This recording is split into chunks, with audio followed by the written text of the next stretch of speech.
morning, everyone. My name is Jane Lamberty. I'm a partner at the Cochran firm, and my firm, along with Mowley Davis, has the pleasure and honor to represent the family of Tyrique Tookes. To my right is his mom, Kwitessa Tookes, his granddad, Israel Tookes, and his dad, Mr. Ealy. And of course, to my right is Mowley Davis. And together we have the pleasure to represent this family in a wrongful death matter on behalf of their son, Tyrique, who died in Fulton County Jail approximately 2 years ago. And it's been about 2 years since it was known that there was a death of Tyrique in Fulton County Jail, and an investigation needed to be launched. One was launched from the criminal perspective. We haven't heard anything from that. But we, on behalf of the family, also undertook to look at it from a civil perspective. And as a result of our investigation, we've found gross negligence on the part of NaphCare and their health care providers at Fulton County Jail. Now, I'm sure you all know Fulton County Jail has had a history of difficulty providing competent and reasonable care to their inmates, which they are entitled to. And they undertook to get a new contract with another correctional facility provider to make this care better. And that's where NaphCare entered the picture. NaphCare NaphCare has an annual revenue of over $100 million, a gross profit of over $90 million, and Fulton County in particular paid NaphCare over $20 million a year to provide care to the inmates at Fulton County Correctional Center. And Tyrique deserved so much more than he got. On April 27th, he complained of chest pain. He complained of 10 out of 10 chest pain. He should have been taken to the emergency room immediately. He was examined by a PA. They said it's just indigestion, heartburn. They gave him antacids and a cold compress. Day after day after day, he complained of chest pain, and NaphCare did nothing for him. His mom, on the outside, was advocating for him, in touch with her son, saying, "Help him, please, take him to Grady." Did any of the professionals listen? Absolutely not. And what the autopsy revealed is that Tyrique died from something called an aortic aneurysm. We have an aorta that delivers blood to the heart, and there was a little weakness in the wall. And like a balloon, stretching, stretching, and stretching, from April 27th until Tyrique's death on May 4th, his aorta kept stretching, stretching, and stretching, causing him pain, giving them notice, everyone around notice, that there was something significantly wrong with it. And after 5 days, that balloon, that aorta, finally burst. The blood rushed into the sac of his heart. And when blood goes into your sac of your heart, it can't expand and contract. The heart stops beating, and Tyrique died. And he was 4 miles away from Grady Hospital. 4 miles, 14 minutes. The only thing he needed for this diagnosis was a chest x-ray. Routine care. Chest x-ray would have showed the widening mediastinum, which would have revealed the aneurysm, a repair of that aneurysm, and he would have been fine. This never should have happened. Never, ever should have happened. Especially when Fulton County is paying over $20 million annually for a company like NaphCare to provide reasonable care, good care to the inmates. Because Black Lives Matter in our justice system. This is another example of systemic racism in our criminal justice system, and we're fighting for justice for Tyrique, both against NaphCare and any other place where we feel that there's liability. I'm going to turn it over to Mowley Davis to address some of the criminal justice aspects of the case. And good morning. And we're honored to represent this family, this young man who was just 18. We share the same birthday on April the 14th when he turned 18.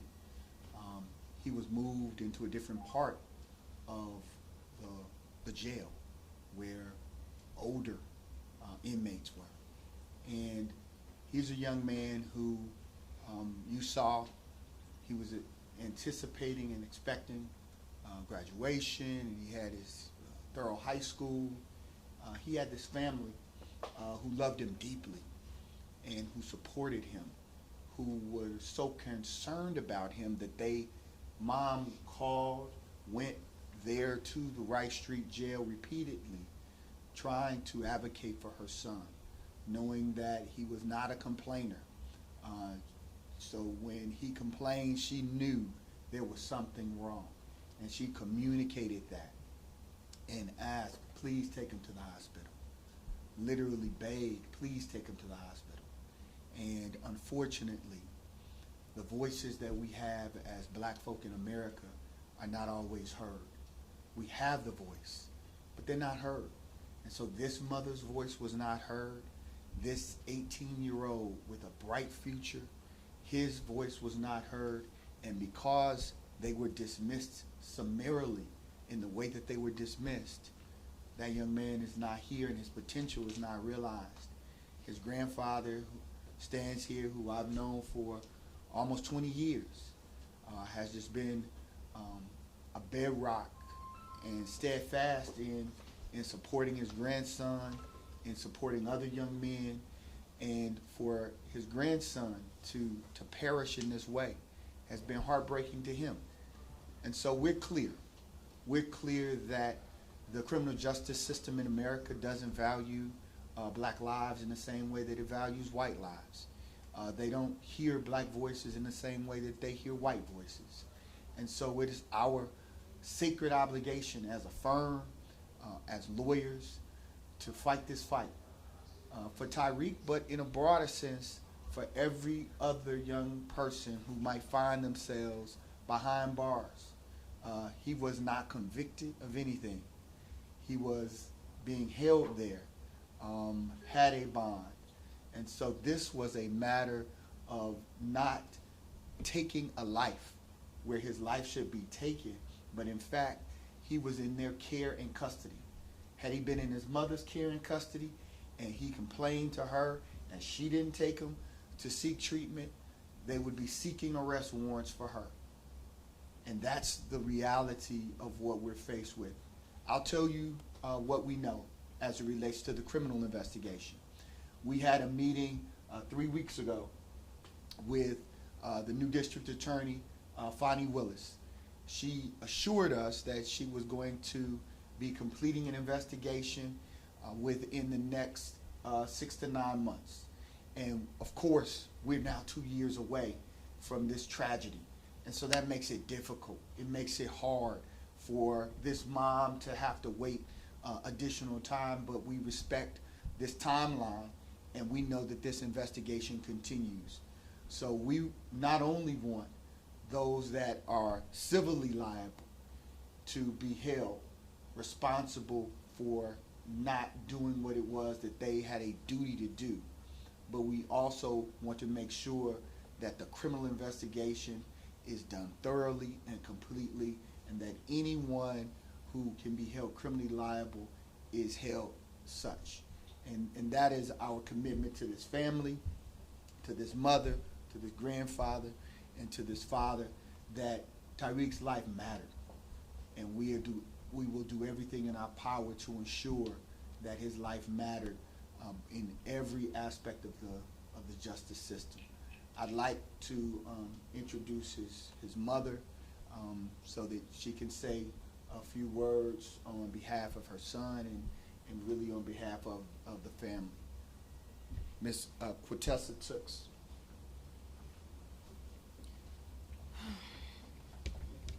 Tyrique loved his family, and we also loved him. He called me and complained about chest pains and headaches for over 2 weeks. I've spoken to the people in jail, at the jail, and asked them to send my son to Gray Memorial Hospital. I even had them to call on the floor. 504 was his cell. And I asked the people there to take my son. He's been complaining to take my son to Grady. And they never did. They ignored me. They ignored my son. I want justice for Tyrique. I need justice for my son.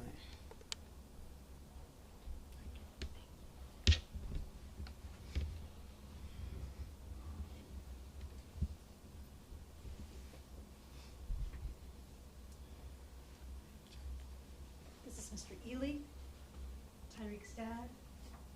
He just wants to say a few words. This is hard. I mean, it's kind of unexplainable to lose a son, man. When the simplest things could have been done, he'd still be here with me. We definitely need justice in this situation. These type of things have to stop. They have to stop today. Justice for Tyrique.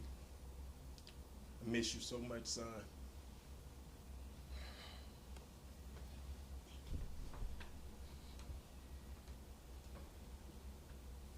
Yes, ma'am. Mr. Tookes, would you like to share? You had a very special relationship with him. Yes, very heartbroken when I heard the news that Tyrique had passed in this Fulton County jail when he was doing so well.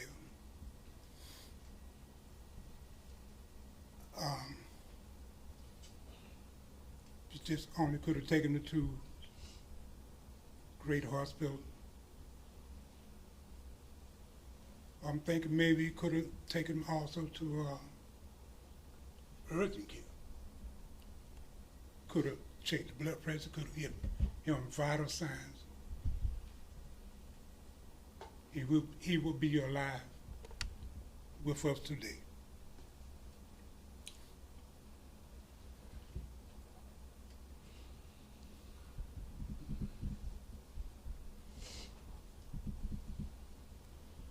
I have much more to say, but I will not say at this time during the investigation. Thanks. Thank you, Mr. Tookes.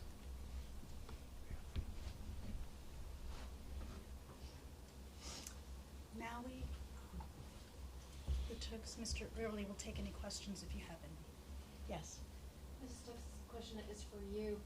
As a mother, if you don't mind standing up to the mic, please, so we can hear you. As a mother, what were you feeling back when your son was calling you? You were being his advocate. You were pushing for him when no one else was. But to be somewhere else and to not have the ability to step in and almost, essentially just begging people for help and it to go unanswered. As a mother, can you describe what you were feeling? I was feeling powerless because I normally can take care of my kids, protect them. And by no one listening to anything that I have to say, I felt ignored, distraught, powerless, like I said. I don't know, just angry. And how much, can you describe the level of faith that your family has right now? Again, the 2 years out, but describe the amount of faith that your family has, whether it be civil or criminal, in the justice system. Whatever faith that we have, we need to be somewhere along the line of strength, power, justice. I don't know what kind of answer you're looking for out of that, but the faith is needing to get justice for my son. I guess let me clarify. Do you believe that there's going to be accountability on any level? It needs to be. It definitely needs to be. People hear about this frustration that families have with the correctional facilities, but they don't understand. Walk us through the conversations that you were pleading for and the answers you were getting back. Bring us to understand the level of frustration that you had to go through. I was just in agony. I was feeling the pain that he felt. I understood my son was hurting. I was hurting. I didn't understand why they didn't take him to Grady, because it's a lot of times that they always do that. And I'm just trying to understand why. Why my son? And what were they telling you? Like, What's the influence? They was telling me that they was take care of the problem, the situation. They really wasn't giving me much. They wasn't giving me much at all.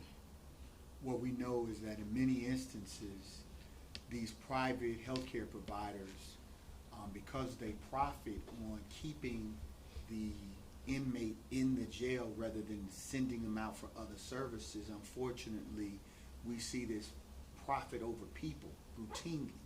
And so this isn't the first time we've seen instances where they decide that it's more profitable to keep an inmate who is in agony in jail rather than to send them out and get the treatment that they need. This is a very simple diagnostic test that we all would expect to receive. If we would expect to receive it, if we walked in somewhere and said, I'm having chest pains, we would expect a level of service. Why should it be any different for someone who is incarcerated, not convicted, in a jail? Even if he were convicted, he's a human being. Doesn't make a difference. He's a human being. And that's what is outrageous about this entire situation, that we all know. I mean, it is as simple. If you're having chest pains, what do? Go to the emergency room. Period. That's that simple. And for them not to treat something as simple as that, that speaks volumes about what they thought of his life and his value. And we're just here to say that his life mattered and it had great value to this family and to the community. What has been the response these last 2 years from the jail in efforts to get justice for this? The criminal part of it has been an ongoing investigation by the district attorney's office. So we have not been able to obtain their investigation because it's been open. It was open under Paul Howard, now it's open under Fonnie Willis. So until that is complete, we won't have that side of the picture. But we do have the medical side, and that's the side that fortunately we're able to move on. Slide over a little bit.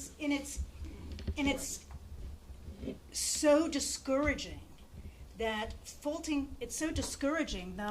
in October 2019, just months after Tyrique's death, Fulton County renewed a $20 million contract. A $20 million contract. Fulton County makes is approximately over 20% of their gross net revenue. This is a company that has a gross profit of over $92 million. All that money, and they couldn't get one simple chest x-ray? This is not a complicated diagnosis. At an urgent care facility, at an emergency room, you show up with chest pain, within 20 minutes, certain things must be done. An EKG, and number 2, a chest x-ray. All he needed was a chest x-ray, and he would have been fine. They would have been able to notice that the aorta was expanding, they could stop it, and he would be alive today. There's a claim of racism involved. Can you point out how that's part of this? Is there management directly tied to this or something? A person? I think that any time we evaluate anything in the criminal justice system and we don't consider race, we are part of the problem. And what I mean by that is, every time you see interactions with law enforcement and citizens, whether they're armed or unarmed, somehow it's the African American who ends up dead. Whether there's a similarly situated white citizen or not, you see African Americans die in those circumstances here in jails across this country. Just look, check the numbers. Look at the number of African Americans, even a black woman going to the hospital with chest pains. Most often they'll say that it's indigestion, the very thing that they said about Tyrique. And so black women end up having a higher rate of death as it relates to chest pains, even in childbirth. So in every aspect of this system where black folk come into contact with medical providers and the criminal justice system, we continue to disproportionately suffer. And so when I say systemic racism, I'm not talking about an individual decision maker. I'm talking about a system that says repeatedly through their actions that black lives do not matter. They can say it with their mouths, but until you show it with your action by ensuring every time one of our people have contact with the medical system or with the criminal justice system, they should survive like a white person. And that's what the challenge is. And so I say it in the broadest sense, but with clear conviction, having done this nearly 20 years, it is in my bones that this is a result of his life just being dismissed.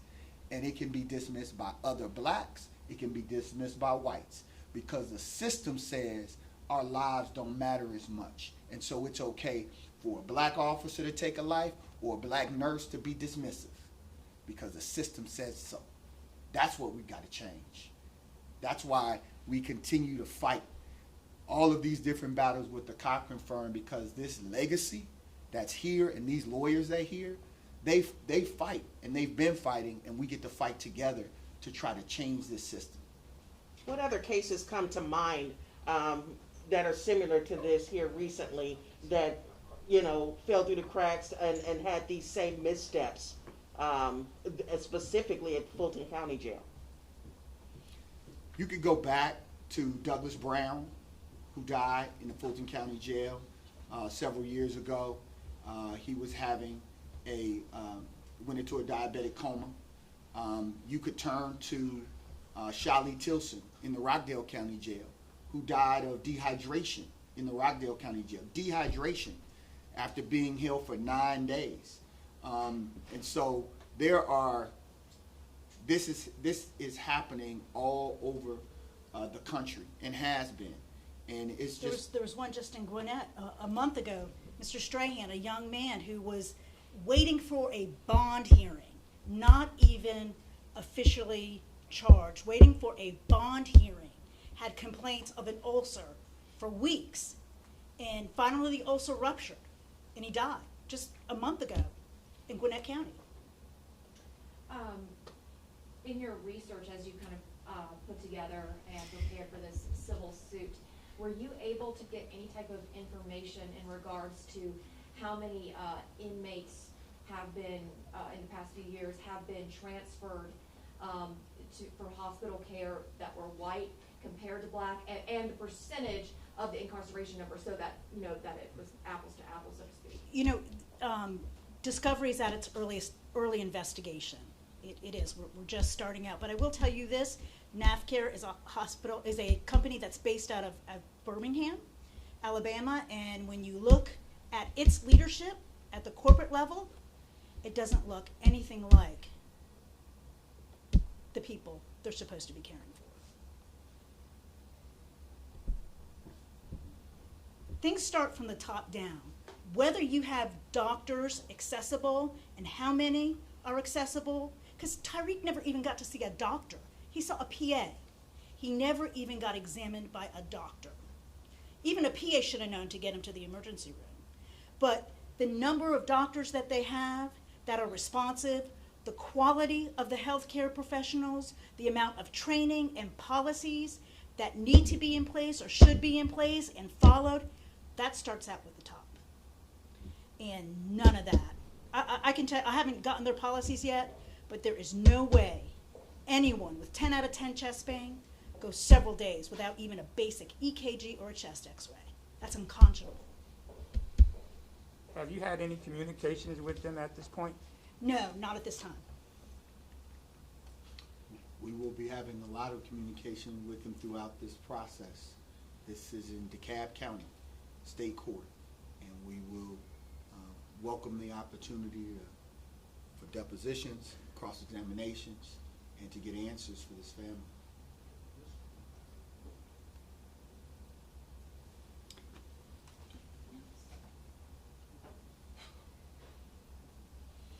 Any other questions?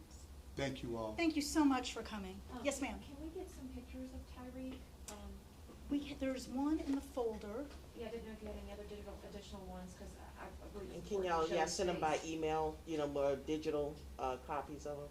Sure. Do you have those? Yeah, I can send Could you give us everyone's names again and spell them? okay. I'm